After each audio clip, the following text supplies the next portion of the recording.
Okay, today we're going to go over the BMW EWS system. The EWS system was on most BMWs from 1993, 4, and 5 all the way up to 2005. On the 7 Series, they instituted it a little earlier than the other cars, and they quit using it in 2000, 2001. 7 Series, they started using it about, I want to say 93, maybe 95, and they quit using it in 2003. They switched over to CAS. On the 3 Series, most of your 95, 96 3 Series, all the way up to 2005, have the EWS system.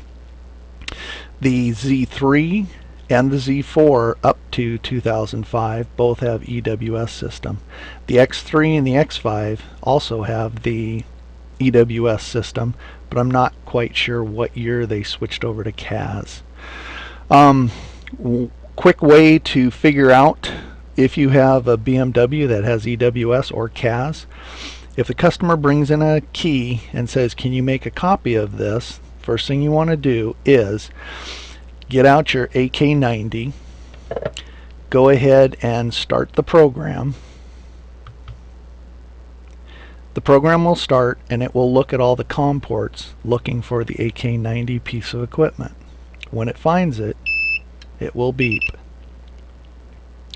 Okay, now what you want to do is take the key, because you can't tell the difference between an EWS or a CAS later model key. If it's a diamond remote, there's a chance it could be CAS or EWS. If it is the older 4-track, 9 out of 10 times it is going to be EWS. They quit doing the 4-track when they went to CAS. If you have the older version that has the older remote, 9 times out of 10 that's going to be EWS. Same thing with the older version, that's a 4-track. Okay, the easiest way to tell is take the key, put it into the reader, go down to test key. The AK90 will read the key and it will tell you. This one says it's a CAS, CAS2, or CAS3. EWS is not in this vehicle. You cannot make a key for it with this system. This is another diamond remote. It looks pretty much the same. Put this in the reader, close that, click test key. It will read the key. This one says it's EWS. It gives you that information. So we can make a key for this. Now let's get to the EWS units. There are a few different EWS units. This is one of the originals that came out of an E36 3 Series, and basically you pull the two halves apart, pop out the board, and on this board the large chip is what we are going to read. This is a EWS 2 also. It's just in a later case. You can tell the older EWS by the plug. The plug will have big pins on it. To get this one out, you pop open the top, push on the plug, it pops out. It is the same style of chip right there, and that is what we're going to read to make a key. The later version, and you can usually tell the later versions by two things. One, if you look at the casing, it will have printing on the outside and it'll say EWS 3 also, or EWS 4, plus it'll have tangs. These tangs are what secure the EWS up to the firewall on later models, usually above the clutch pedal or the brake pedal. When you're looking for the older EWS, they're either going to be snap tied or snapped into a plastic holder, or they're going to be alongside the column. So now that we've got the EWS apart,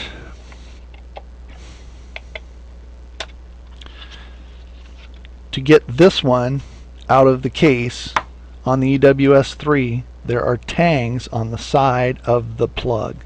So you squeeze those, push it in, and it pops out.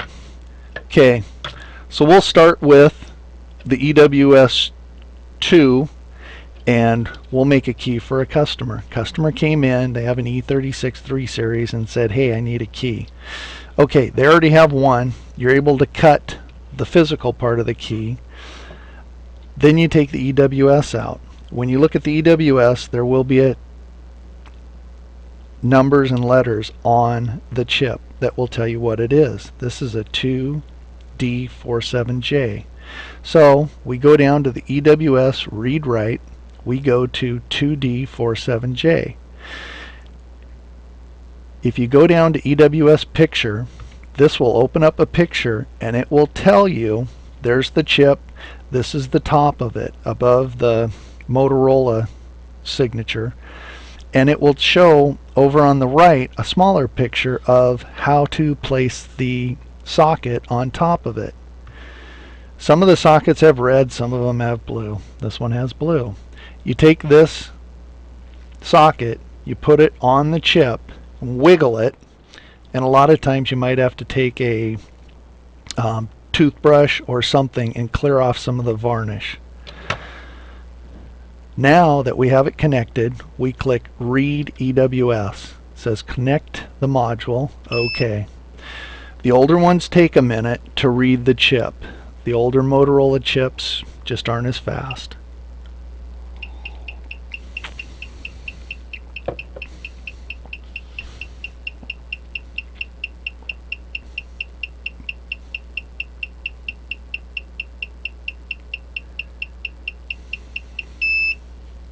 Okay, then it'll ask you to save it. I just click OK, OK. Now we have read the data from the chip, and it's on the screen in binary. For us to analyze it, we go to the EWS Analyze. Click on that, and what this tells you is the VIN number, the type, which is EWS2, and the key status. Keys 1 through 5 are used on this. This is where it didn't make sense to me at the beginning. When it says keys are used, why would I want to make a key that's already used? The way the EWS works, when these were built, this is from an old BMW mechanic. He said that when the car was built, they actually made 4 keys. They shipped 3 with the car and then kept 1 in storage. In case the customer loses it, they could call and get it. I don't know if that's true or not, but 99% of all the EWSs I have looked at have 4 keys in the used position. If the customer comes in and they have keys 1, 2, and 3, just go ahead and make key number 4, and that will usually, and I say usually, that's usually the one that isn't around. So if we exit this, we'll go down to write key. Okay, remember, we've read the EWS, we've gone ahead and we've analyzed it, and on this one it shows 5, but let's just say it has 4. It always defaults to the last key that's being used. So if we click on 4, then go down here to PCF 793035, because all of the, I shouldn't say all, most of the chips or most of the keys that come from China or any of the vendors which get them from China, they have the PCF 7935 chip in the key, and it's an ID44 BMW chip. So we are going to put this key, which has that chip in there, we'll put it in the reader. Now I'm going to write key. It asks you put the key in the coil. Write yes or no. Yes. So what it will do, it will actually write all the data to the key and then it verifies it. Sometimes it takes a few minutes.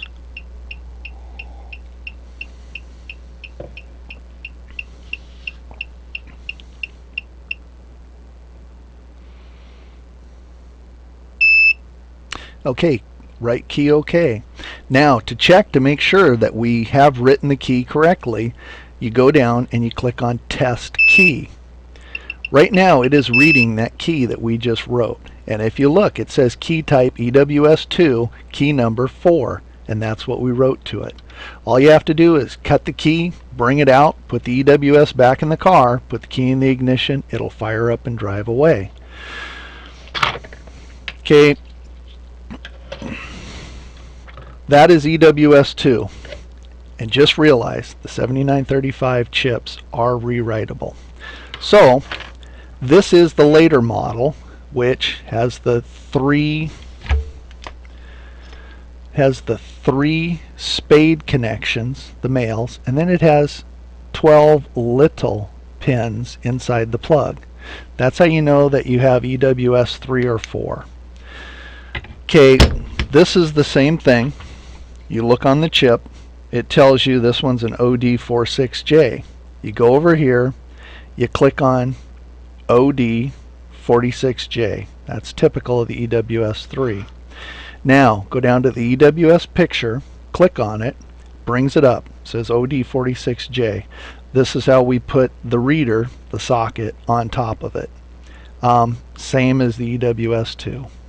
So we'll go ahead, we'll put the socket on the chip, wiggle it around so it makes good contact. Then we will do this again. Read EWS. Connect it? Yes. Okay, so now we are reading the chip on the EWS board. And the later versions will go a little bit quicker usually.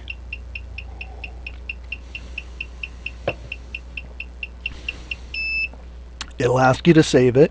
Click yes, save bin, OK. Now, same thing, we're going to go down to EWS Analyze. Click on EWS Analyze. The EWS 3 and 4 will give you more information. This one will tell you the VIN number, the odometer.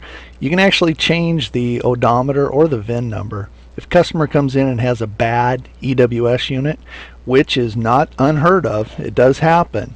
A lot of times what will happen on the EWS unit, this black box, are relays. The relays will go bad.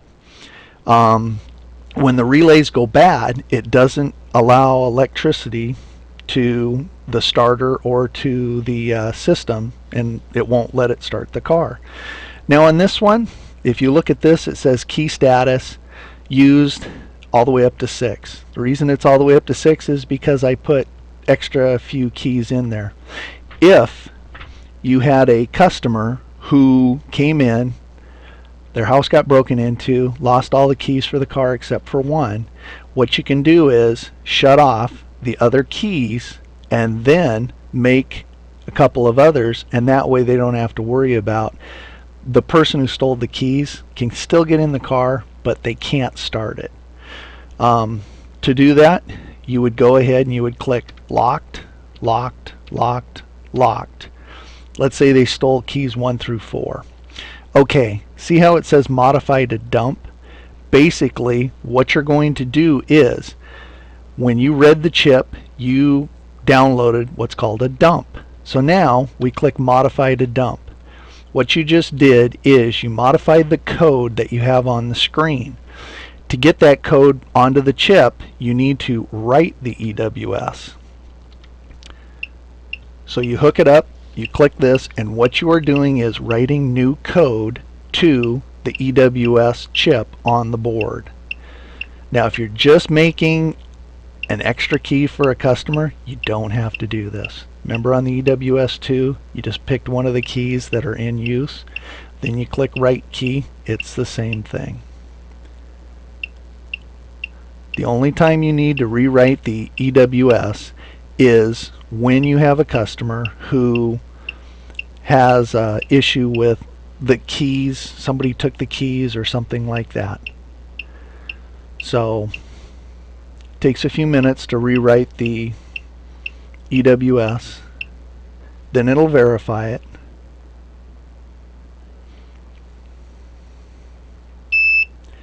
Okay, it says write the data okay. So now we click EWS Analyze. Keys 1 through 4 are locked, 5 and 6 you can use. If you wanted to do this, you would click exit, go down here to write key, say you wanted to see number 6, take your key, put it in the reader, click write key.